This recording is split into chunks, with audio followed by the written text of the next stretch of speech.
Përshëndetje, pas një pune intenzive të institucioneve të sigurisë,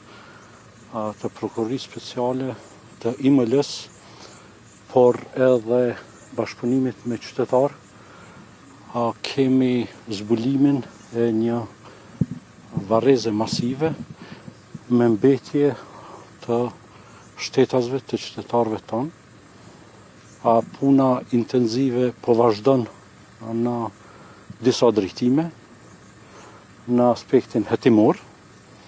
për të zbulu të gjitha ata të cilët janë fajtor, përgjegjës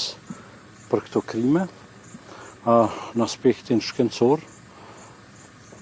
për të zbulu numrin dhe identitetin pastaj të personave, mbetjet e të cilëve janë gjetë këtu,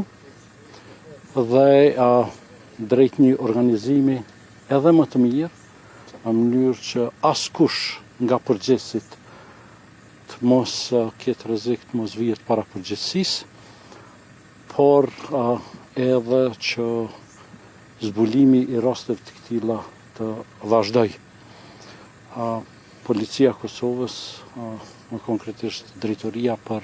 hetimin e krimeve të luftës, përveç se është ngrit në hierarki, është edhe dyfishuar nga numri, patjetër që kjo ka sjellë rezultate, por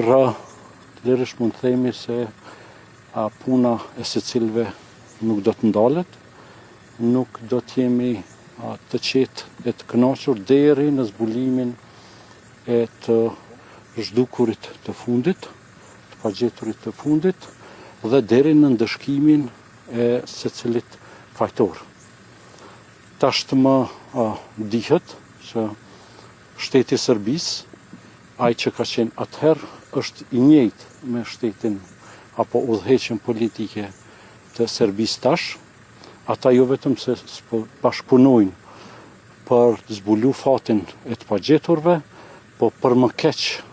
pengojnë, sabotojnë punën e institucioneve të Kosovës, qoftë në Serbi, po ashtu edhe në territorin e Kosovës. Ju i pati dëgjuat deklaratat qoftë zyrës, ashtu quajtur për Kosovë dhe Metohi, qoftë listës sërbska, qoftë individëve tjerë, apo